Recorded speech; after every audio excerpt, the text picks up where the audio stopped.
Well, good morning, good afternoon, good evening, everybody. Welcome to the Vegan World 2026 Moonshot podcast. And today we are going to be talking to a food scientist about the food systems of the future.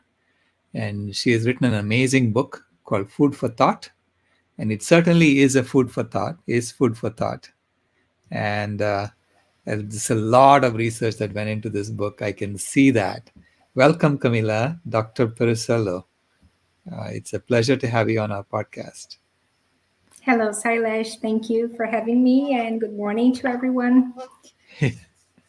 So tell us a bit about yourself. How did you, who are you? How did you start working on this project? Right. So, I am a food scientist. So, I started off graduating in food engineering in Brazil.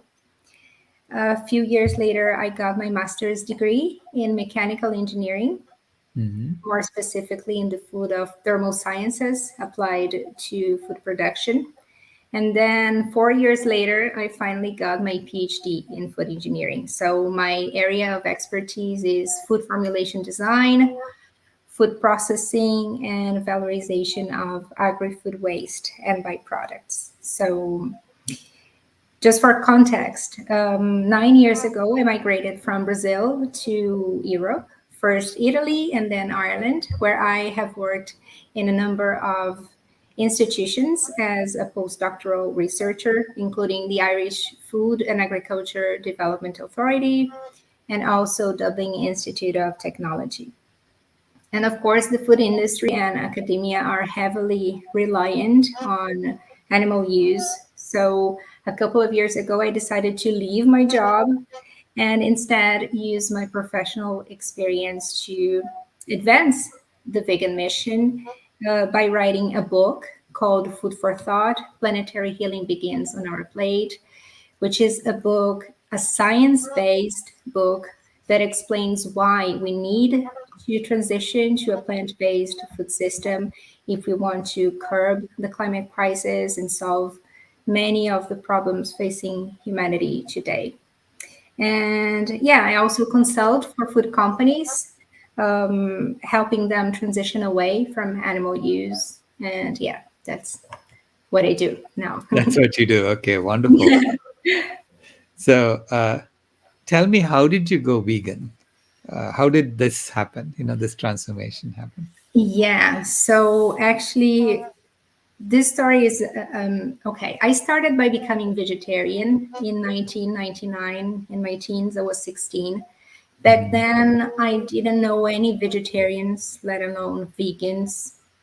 In my ignorance, I didn't even know that veganism existed. Mhm. And as embarrassing as it is to admit, I was stuck in the vegetarian limbo for almost 20 years before I became vegan. And as I didn't know any vegans, I actually really thought I was doing the right thing by being Mhm. vegetarian. And then one day, the moment I realized that the whole institution of animal use is wrong is when I was looking at this cheese called tortilla. I don't know if you're familiar with it. It's a Spanish cheese made from cow's milk, which is shaped as a breast. Oh, wow. Yeah, so it's very traditional from, I think, the south of Spain. So as I looked at that cheese, I started to think about these females whose bodies and lives are exploited for a product we don't even need, for a meaningless meal. So, yeah, I mean, I thought, okay, maybe these animals are well treated, but they Right. are being exploited for money. Someone is deriving money from their reproductive system. This can't be right. So, yeah, so that's when I became vegan, and my personal experience goes to show how pervasive the speciesist narrative is, because many people of integrity, they would do better if they only were exposed to the realities behind animal farming, if they were exposed to animal rights, for example.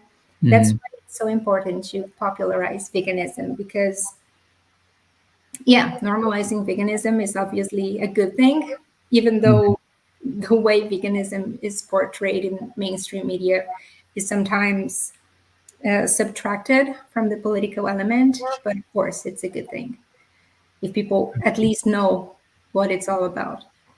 Right. Yeah. No, I mean, for me, if the mainstream attacks something, I'm interested in it. I want to know what that is. Yeah, exactly. Yeah. So you said that you knew that you didn't need to eat cheese or Yeah, dairy, right? yeah. Was that something that you gained from your research, or was that something that you were taught that you don't need to eat meat, dairy? Um, Actually, in food engineering, we don't actually learn anything about nutrition except for Ah, like macronutrients. And I don't even know if people are familiar with food engineering. Maybe I could explain what food engineering sure. is Yeah, as a please profession. do. Yeah, so food engineering is a professional field that applies principles of engineering, chemistry, and biology to food manufacturing, all the way from harvest to table. So it Mhm. includes processing, conservation, labeling, packaging, and distribution of food products. So, food engineering is a very multidisciplinary and specialized field because it combines a broad range of disciplines. For example, rheology, mass transfer, heat transfer, microbiology, biochemistry to produce healthy, affordable, and nutritious food products and ingredients. So, food engineers also work with design of machinery and instrumentation for food production. So, for example, drying equipment and fermentation tanks. So, food engineering is a very important profession, especially in this decade where we must reshape the food system if we want to curb the climate crisis. So, regarding nutrition, Mhm. as you asked, we Right. don't actually study this subject in depth, but I had been a I was, let's say, a borderline vegan, if that exists. Of course, I didn't know about animal rights. I didn't realize back then that animal use is the problem and not animal treatment. But I ate very small amounts of cheese now and then. So I was happy and healthy. So why would I need animal products to survive? Like, we don't need it. So, yeah.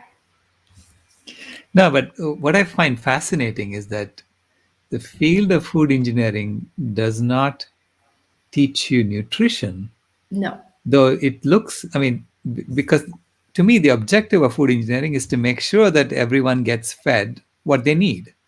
Yeah, And so you need exactly. to understand what is it that they need to eat, right? First, before you decide how you're going to deliver it to them. Yeah, that's so true. And it's the same thing with um, medical universities. Like Right, medical doctors don't get enough education in nutrition. right, So, and I don't think our like this lack of nutrition knowledge in our program courses is accidental. It's on right. purpose so that people continue like consuming these products. The same thing with animals, for example, in food engineering. One thing that always drove me crazy is the fact that animals in the food engineering field are considered as raw materials. They are resources, and that's all. Mhm. So, the only times when we talk, for example, about animals as individuals and not as raw materials and commodities in during our undergraduation course, is when we study animal welfare practices, for example, humane slaughter methods, always with the focus on food quality and safety. Hmm. So we are not really worried about the animals as individuals, they're just a product. How do they define humane slaughter? That's a very interesting term. I don't know, there's so many terms, misleading terms that they use Right. to make us not question this, yeah, our use of other animals. So humane slaughter is basically when you use previous studying before cutting the throats of animals. Hmm. But studying itself is painful, and studying itself is a traumatic experience from Right. psychological point of view. So, yeah, I don't know Yeah, it's how. almost a betrayal, no, of animals. Yeah. Oh, yeah, it is Right. absolutely. Right. So it's fascinating. So they don't teach. Do they teach psychology or any of that when we study animals as raw materials? No, no, no, no, they don't. We study things, for example, related to, again, slaughter methods. Let's say you are, okay, there is this thing called sensory properties of a food product. So, for Hmm. example, the texture, the flavor, the color, and this is important from a consumer point of view, because of, yeah, consumer acceptance. Right. Then, if the animals are not, for example, if we are talking about chickens, I don't know if people are who are listening to us here, if they are familiar with chicken farming, but only very small farms slaughter the animals on site. In the Hmm. vast majority of cases, the animals are loaded onto semi trucks and sent to slaughterhouses where they will be slaughtered. Right. So when the chickens get there, they need to be shackled upside down along a Hmm. processing line, and they are immersed in this electrified water bath where they will be electrocuted to render them unconscious before they have their throats slit. Hmm. So that's basically what humane slaughter means. And then, yeah, farm workers, for example, are trained to catch and load the animals in a certain way. Hmm. And the purpose is not to hurt the animals, because if you hurt the animals, you lose capital. If you hurt the animals, this will result in, for example, bruises, bruised meat, or hemorrhages, things that affect meat quality. So, again, animal welfare practices have to do with productivity, Hmm. production targets. And then again, let's say the animals arrived safely in the slaughterhouse, and then they are immersed in this water bath to render them unconscious before the slaughter itself. But really, can you imagine, for example, doing the same thing with dogs or cats? Right. Would people accept it? No, no one would say it's okay to do this. No one would dare to call this humane slaughter. And then the real reason why they stun the animals before slaughtering them is not because they care about the animals. It's because of productivity. Can you imagine having to cut the throats of thousands and thousands of birds along a processing line when these birds are wriggling nervously, Right. trying to go back to upside position? It's inefficient, right? Right. Yeah. So when people focus on animal welfare, they don't realize that production targets are called animal welfare practices. Like, it's all about money. It's not about the animals. Right. Right. Yeah. It's a purely capitalist Oh yeah. perspective of animals. Yeah. So how long did you did it take you to research food for thought? Because I see so much work that's gone into it. Yeah. Yeah. I don't know if it shows, but yeah, it took me 2 years studying, reading, and talking about it 24/7. I would even dream about facts and figures regarding animal agriculture and fisheries. Right. So, yeah, it took me 2 years, almost 2 years. And yeah, just to so people understand what the book is all about. So, it's Food for Thought is a comprehensive analysis of the intersection of food production, animal rights, and various humanist issues. For example, food insecurity, Hmm. pandemics, diet related diseases, labor rights, and so on. So the book has 5 chapters. I have it here. Sorry. So the book is a big one, it's very thick. So the book has 5 chapters, with the first 4 chapters dedicated to the ethical, environmental, and social implications of dairy, meat, eggs, and fish Hmm. production. So, along these chapters, I detail the differences across production systems, husbandry methods, and geographical regions with a focus on the main producing regions.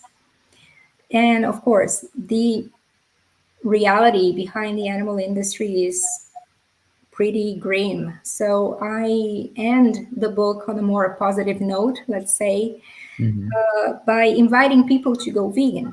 So in chapter 5, I offer practical advice on how to live vegan, and give an overview of the health benefits um, of the whole food plant based diet, of course, always based on scientific evidence. And yeah, so it took me 2 years to write it. It's based on my background as a food scientist and also on 800 peer reviewed studies. So that's a lot of research behind this book. And yeah, the aim of this work is to really advance the vegan cause through science by educating non-vegans and also giving ammunition to other vegans, to vegan Right. activists, so they can talk about the importance of veganism as a social justice movement. Yeah, it's such a valuable resource you have created. You know, Thank you. yeah, and I can see it's a labor of love. Yes, it is a labor of love. It is. And yeah, I think we are here on this earth for a reason. I don't believe our existence is random. Hmm. So we should all strive to leave a positive legacy. So that's my legacy for the world. So yeah, it was definitely a labor of love. Yeah, thank you for that gift that you have given to the world. Thank you.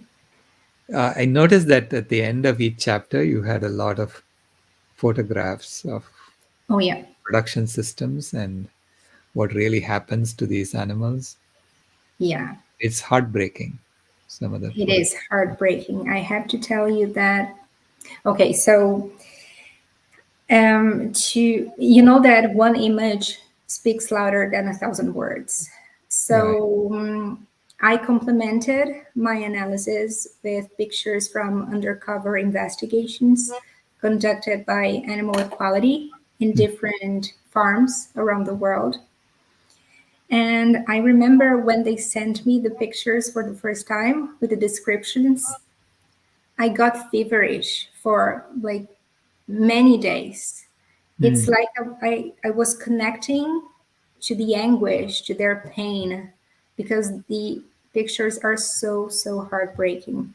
And I know that people usually run away from graphic images, but really, if only people knew what happens in the backstage, like they have to know. And more importantly, they are entitled to know what happens behind the scenes.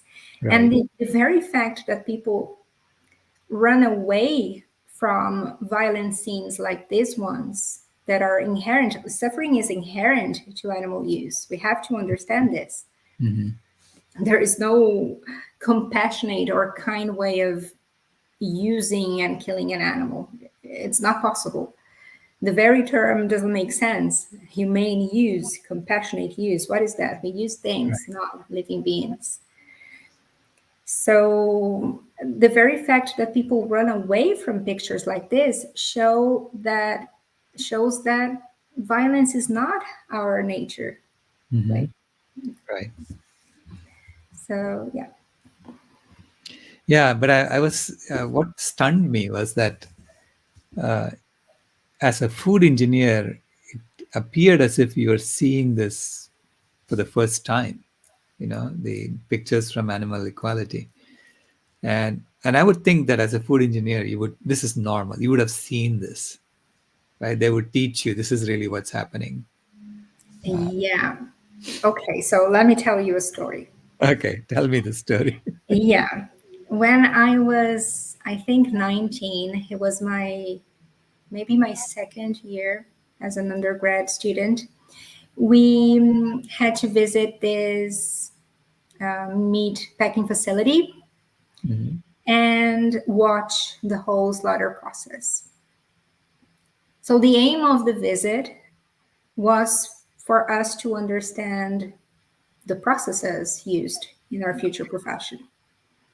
And although I wasn't vegan back then, I was vegetarian and I didn't want to go, but it was mandatory. Like, there was no way of escaping, so I had to go. And also, I genuinely wanted to see things Hmm. up close because maybe the reality wasn't that bad as I thought. Maybe the narrative, the humane narrative, is true. Right. Okay, so when I got there, it was much, much worse than I thought. It's a scene from hell. And I remember I never forgot this scene. Like, it's been 20 years ago and I still remember it.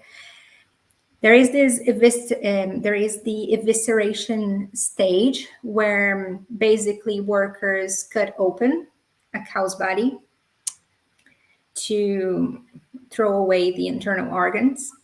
Hmm. And I remember one of the cows was pregnant. So instead of removing the organs, there was a perfectly shaped fetus, a baby, inside the belly. And the baby was disposed of along with many other babies, like it was tossed in a corner, like it was nothing. And that shocked me in a way I never forgot that scene. And the, I don't know, the perfect representation of cognitive dissonance was what happened after that. So I was in tears. I sobbed the entire visit.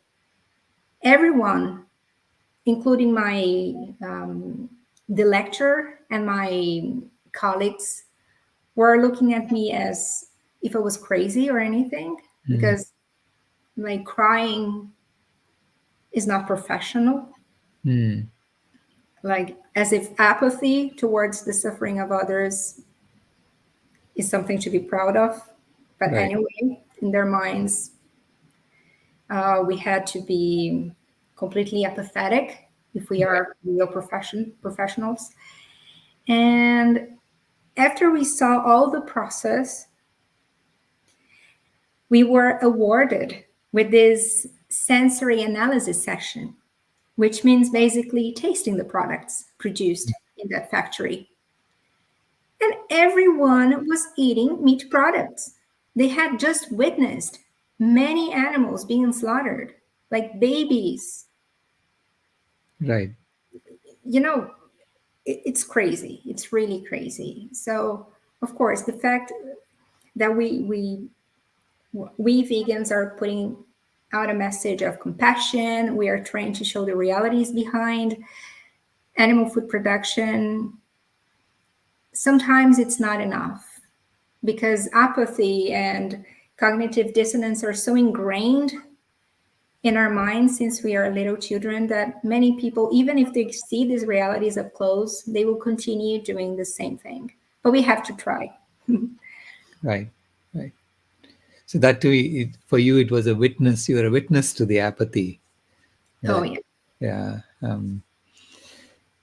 So and at least I'm glad that they showed you Oh, yeah. what happens in the line.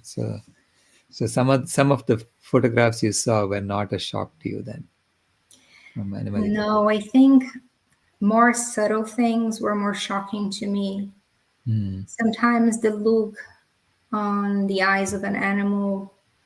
I don't mm, know if you saw in chapter 1, where I talk about dairy production, right. some babies, some calves, had their limbs frozen because of the low temperatures. And that was shocking to me. It's so sad. They lost their limbs because of the low temperatures. Like, how cruel can it be? Right. Yeah. That's another message that comes through in your book is that there is no such thing as free range, organic, in, compassionate meat eating. Oh, no, no, there isn't. There isn't. Yeah, people cling to the illusion that small family farms are, I don't know, supplying dairy and meat to the supermarkets where they purchase their animal products from. But yeah, for example, the fact that a farm is small doesn't say anything about the way the animals are treated. Hmm. So scientific papers show that there is no straightforward relationship between herd size and suffering levels. Mm, And people think that, yeah, I just eat, yeah, many people say that to me. I only eat organic chicken. right. I only eat eggs from backyard farms, from backyards. Really, it doesn't make any sense. So one thing that I do in the book is to debunk these misconceptions using scientific evidence. Right. So Yeah. yeah, and there, yeah, because when non-vegan, the fact that non-vegans many times try to justify animal use is actually a good thing, in my opinion, because Mhm. it shows That they they, know it's wrong. yeah. Yeah. But That there's they, comfort in numbers, right. so they feel their consciousness is at ease because everyone does it. Right. But when they talk to vegans, like we are a reflection, like we are mirroring, like we are showing them that no, you don't need to abuse animals to be happy, to thrive. And they feel the need to explain themselves. So they only eat chicken meat, they only eat organic meat, they only eat local um, grass fed beef and things like that. And they don't realize like simple things. You don't even need to be a scientist to realize certain things. For example, the fact that a chicken is raised organically doesn't change the commodity status. Right. Organic chickens are as commodified as non-organic chicken. Right. So what's the difference? Right. So the They're a book is production not, unit, right? yeah. So the book is not only about facts and figures, it's also about, like, I keep asking questions, Hmm. rhetorical questions to make people think about their food choices, basically.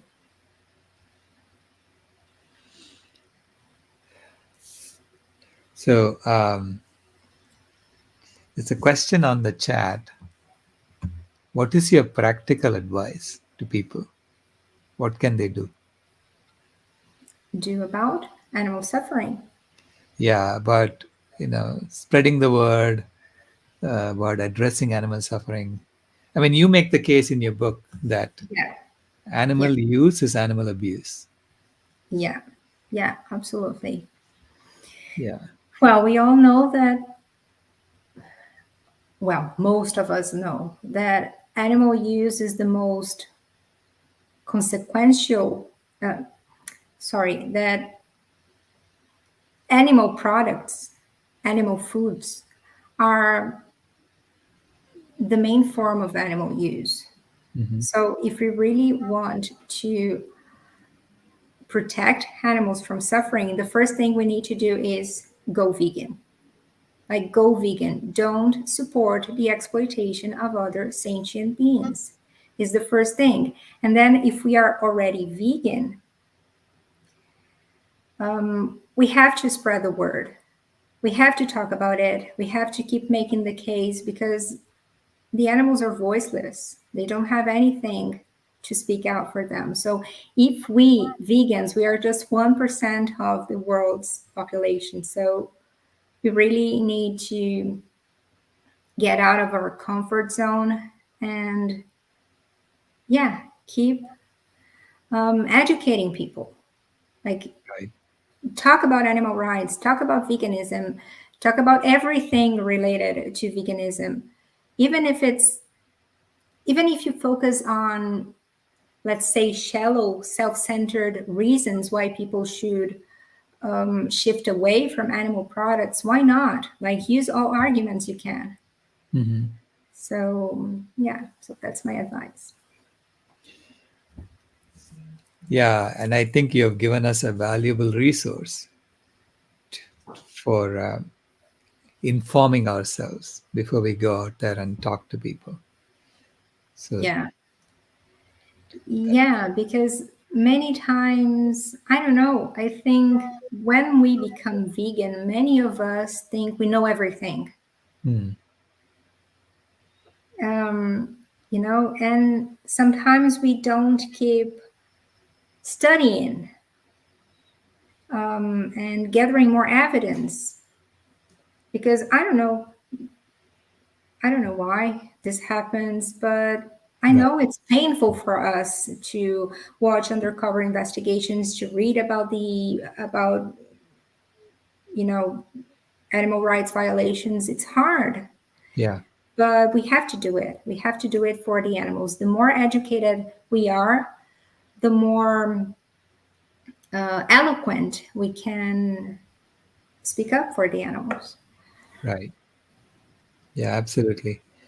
In that sense, I mean, your book is thorough, and it is. I mean, it's so well researched that uh, it it becomes a reference source for us to go back to over and over. So thank you so much for writing it. Yeah, and it's important to say that I also cite your work, Sailesh, on Hmm. greenhouse gas emissions from animal agriculture. So your work is really, really important. And we have to make it, I don't know, break it through mainstream media, because people have to know that 87% of GHG emissions come from animal agriculture. People don't know that. People don't have any idea. They think the problem is fossil fuels. Right. Of course, many people, of course, I'm not saying that fossil fuels is not important. Of course it is. We have to address it. But I think many people blame fossil fuels because it's easier. Right. Like, they want someone, governments and industry, to fix the problem for them. Right. So yeah, they are Change. biased by convenience. Right. So there's a question in the chat about, does including spirituality create pushback from other food scientists? Hmm. Pushback in the sense that they will alienate other food scientists. No, pushback meaning they say, well, that is not science. when you include spirituality. It's not science. It's Yeah. Well, because I don't actually, in my book, I don't include spirituality. I talk about ethics and science. That's what I do. I didn't want to mix spirituality or religion right, with my work. But anyway, we don't need to be spiritual people or religious to know that hurting other sentient beings is wrong. right, So all professions should guide their actions by a principle of ethics. hmm, So I don't know why other scientists would think it's a weakness or something, or anti science to speak about ethics, about morals, about morality. Morality is a good thing. right, right. Yeah, I think that's what the question he was really referring to is the ethics and the morality. Yeah, yeah. Yeah, because it you almost become like, you begin to understand how engineers worked in Germany, right, in the second during Second World War. How could Yeah. you work like that, right? So, but you begin to understand that because the same thing is happening now with the animals here. Oh, yeah. Yeah. Yeah, treating life as production units. Yeah. Absolutely.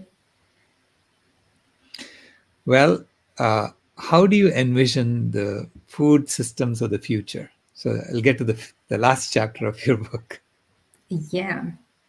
Well, as I always say, there's no future unless it's vegan. Hmm. The animal agriculture industry is going down. It's just a matter of time, and they know it. Yeah, they know Uh, it. they do know it, of course, they do. And that's why they are investing in cultivated meat, for example, Hmm. and even plant based meat, because it's a way of, you know, ensuring they're still in the market. Um, so, yeah, I'm I see the future as plant-based. And when I say plant-based, I don't refer to only a whole food plant-based diet, because really, let's be real, many people don't care about health. They don't care about their health. They're just moved by convenience and taste. Right. So food technology is there, like helping us to produce animal-free ingredients and products using different methods. So plant-based production is one of them. I have some notes here of Yeah. things I wanted to say about this. So yeah, so I don't know if you heard about the term alternative proteins. It's really Right. trendy right now. Alternative proteins actually refer to any protein rich foods that are made with non animal based proteins. Hmm. I particularly don't like the term alternative proteins or protein foods, because protein is not the almighty ingredient, the Right. almighty nutrient. Right. Like, we need a balance of macro and micro nutrients to be healthy. And I Right. really hate this emphasis on protein. Like, really, I talk about this in the book. Everyone in the world, even in very impoverished countries, consume more protein than they need Right. as a daily protein requirement. So why are we focusing on protein when, like, we don't see anyone dying of protein deficiency? We see people dying of cancer, diabetes, obesity, heart disease, hormonal problems, etc. So the real focus should not be proteins. But anyway, It should be so fiber. sorry. Fiber deficiency is what they have. Yeah, fiber deficiency. That's so true. So yeah, alternative proteins encompasses plant-based, precision fermentation, and cell-based methods. Hmm.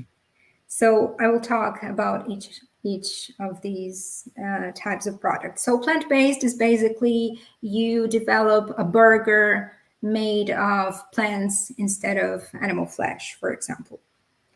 Right. Precision fermentation is when you use microorganisms to produce a certain protein. Proteins, for example, found in eggs or found in milk. You don't need to use the animals. You just use microorganisms to which you insert a DNA sequence so they produce the desired protein. And then we have cell-based methods that can be animal-based or non-animal based. So if we're talking about non-animal based, we can culture algae or Right. fungi, so we can produce animal-free analogs. I don't know if you have a brand called Corn in the US. Yeah, we do have corn. Uh-huh. Okay, so it's made of fungi. Mm. So you get a texture that is very similar to meat products, and even the flavor is very, to me, for example, it's too real. I can't eat that. It's scary. Right. So you're able to make it to produce this type of food without any animal involvement. And then you have cultivated meat, so animal cell based agriculture. So you basically extract a cell from a live animal. You don't need to slaughter the animal. You can, even the extraction methods are non invasive. So you can, for example, extract stem cells from a chicken feather and produce chicken flesh from those cells. So you don't hurt the animals. But anyway, I, many people Many people in the industry and academia are portraying cultivated meat as the future of meat. I'm not an enthusiast of cultivated meat or lab meat or clean meat. There are different names to talk Right. about the same thing for many, many, many reasons. The first one is cultivated meat is still speciesist. Right. We wouldn't eat human lab meat, would Right. we? Right. Exactly. We don't even need to go that far. We wouldn't eat cat cultivated meat, would we? So why cows cultivated meat is okay, for example. Right. The second thing is meat is responsible for many diet related diseases. Yeah. Cancer, for example, heart disease, diabetes. So why replicate products that make people sick just because they like how these products taste? It doesn't make any sense to me. It's not responsible. Right.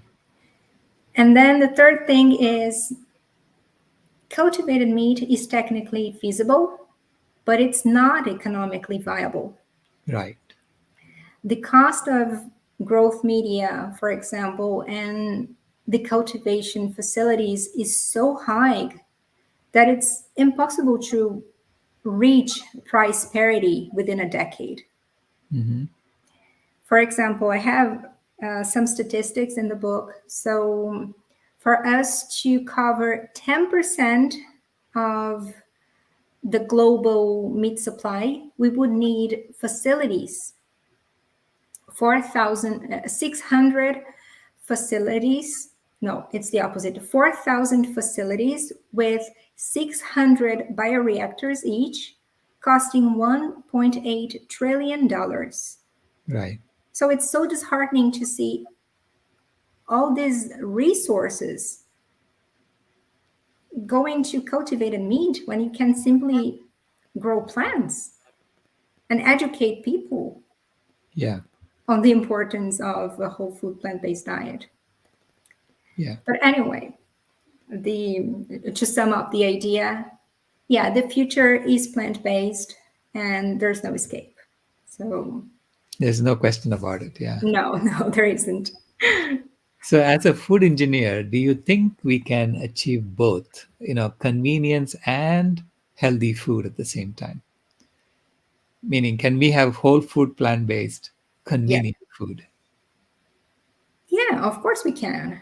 Of course, we can. Yeah. So, yeah, people are so afraid of the term processed food Right. as it is a bad thing.